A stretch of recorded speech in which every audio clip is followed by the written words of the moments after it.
People think working the night shift at a gas station is easy. You know, just stocking shelves, mopping floors, and selling cigarettes. And usually it is. But when you work at a station surrounded by miles of dark woods at 3 a.m., things get weird. I worked the graveyard shift at the Gas and Go for 5 years. Most nights were boring, but there are 3 nights I will never forget. 3 nights where I wasn't sure if I was going to make it home. The first incident happened about 6 months into the job. It was a Tuesday, dead silent. No cars, no wind, just the hum of the refrigerator. Around 2 a.m., this guy walks in. He's wearing a gray hoodie, hood up, hands deep in his pockets. He doesn't look at me. He just glides past the counter and walks straight to the back aisle where the sodas are. And then he just stops. He didn't open a door. He didn't grab a drink. He just stood there, facing the glass, perfectly still. I watched him for 5 minutes, then 10. He looked like a statue. Finally, I got nervous. I called out, "Hey man, can I help you find something?" Slowly, too slowly, he turned his head. He looked right at me, and he gave me the widest, most unnatural smile I have ever seen. It didn't reach his eyes. His eyes were dead. He held that smile for a solid 10 seconds, then turned around, walked out the door, and disappeared into the woods. Not to a car, into the woods. But that's not the scary part. Later that night, I checked the security tape. On the camera, when he was standing at the cooler, he wasn't looking at the drinks. He was looking up. He was staring directly into the lens of the security camera, smiling the entire time. That first guy was creepy, definitely.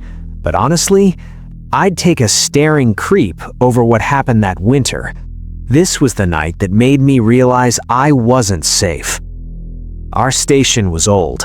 The bathrooms weren't inside the store. They were these concrete cinder block shacks around the side of the building. To clean them, I had to go outside into the dark. It was 3:15 a.m., freezing cold. I grabbed the mop and walked around back. I propped the heavy metal door open with a brick so I wouldn't get locked in.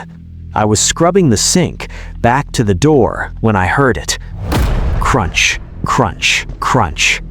Heavy footsteps on the frozen gravel coming right for the door. I thought it was a truck driver, so I called out without turning around. "Sorry man, closed for cleaning for 5 minutes." No answer. The footsteps just stopped, right at the threshold. I turned around slowly. Hello? Nothing. Just the empty doorway in the pitch-black night. Suddenly, bam!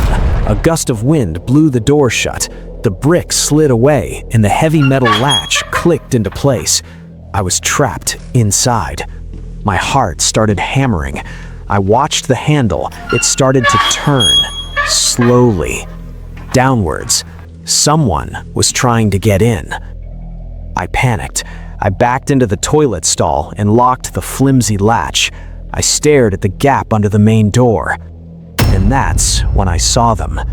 Under the gap, illuminated by the bathroom light, 2 bare human feet, gray skin, caked in dirt, standing in the freezing snow. They didn't move. They just stood there, inches from the door, waiting for me to come out. I sat in that stall for 45 minutes with 911 dialed on my phone, shaking. When a delivery truck finally pulled up out front, the feet were gone. I didn't quit because of the staring guy. I didn't even quit because of the barefoot freak. I quit because of what happened on a rainy Tuesday in April. It was my second to last week on the job. It was pouring rain. Miserable night.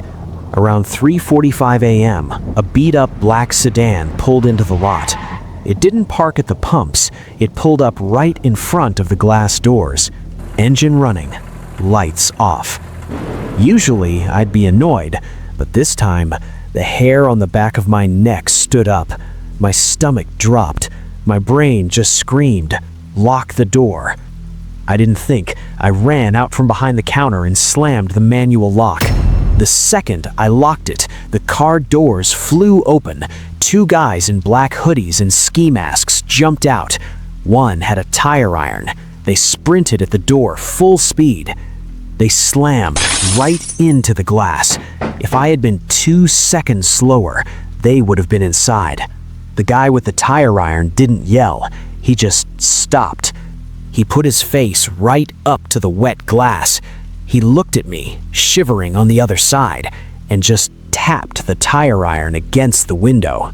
Then they ran back to the car and peeled out. When the cops arrived, they told me a station 5 miles down the road got hit 20 minutes earlier. The clerk there didn't lock the door. He was in the ICU with a fractured skull. Like I said, I never went back after that night. It wasn't worth minimum wage to wonder if I was going to die. I heard the station shut down a year later. Honestly, I'm glad. Some places just attract the wrong kind of attention.